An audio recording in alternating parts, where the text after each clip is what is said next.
Hello, I'm Joe Walensky, and I'm previewing some of the speakers who will be at our WritersUA West event in Palm Springs next March. And right now I'm with Dave Gash. Hello, Dave. How are you? Hi, Joe. Doing good, thanks. Where are you speaking to us from I today? am in San Marcos, California, which is North San Diego County. All right, great. Well, if you're not familiar with Dave, Dave's been involved in consulting and contracting and training related to the user assistance arena for a long, long time, many years now. Long time. He's also very well-known speaker, and he has very good chops in terms of programming skills. So Dave's going to be talking about a few topics at the Writers UA event.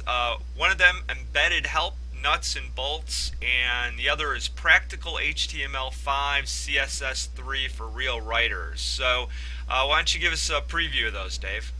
Okay, no problem. The first one is embedded help nuts and bolts. And the reason that I did this is because if you've ever seen a Dave Gash presentation, you know you're going to get to see some code. And over the last 2 or 3 years, we've seen a lot of presentations on embedded help, like why to do it, is it a good idea, why is it a good idea, in what ways might we implement embedded help, where should we put it on the screen, how can we expose it to the user, and so on. And these are all valid, good questions that we should answer. But what I haven't seen yet is an actual tutorial of how do we accomplish that? How do I create the help? Where do I store it? How do I actually reach out and get the content and stick it into my web application? And that's what this session is about. It's a very practical session that looks at the code. How do we create the content?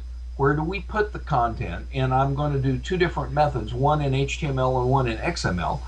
And then how do we go out to the files where the content is physically stored, retrieve a specific bit of content for a specific control or area on the web application, get that content in and put it into the screen so that it looks like it belongs with the web application.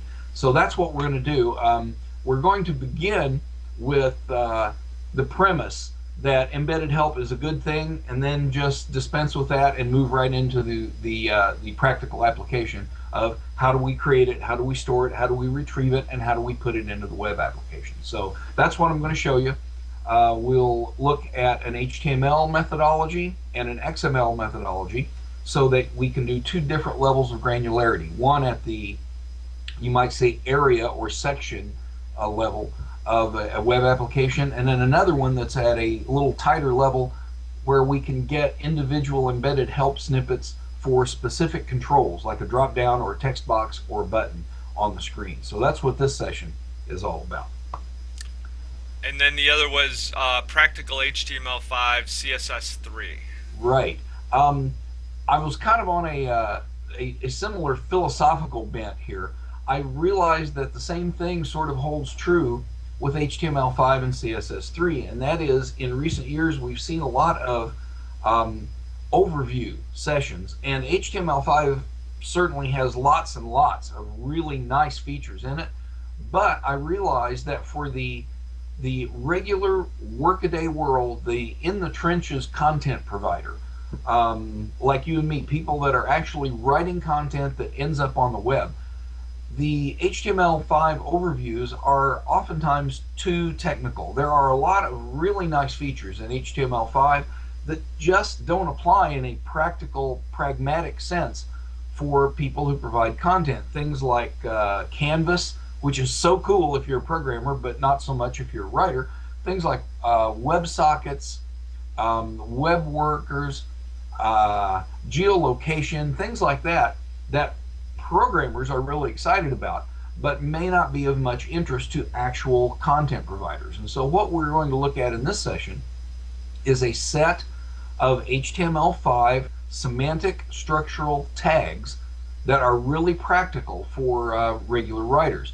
We'll look at a set of tags that help us construct our content in a more logical and semantic manner so that the content that we write is easier to write, easier to identify, and easier to read, and possibly more importantly, easier to go back and modify later. And that's a result of the semantic tagging. Um, in that same vein, we'll take a couple of little side trips into CSS3, and I'll show you some features that are very practical and can really be implemented in a nice, easy way in this HTML5 page.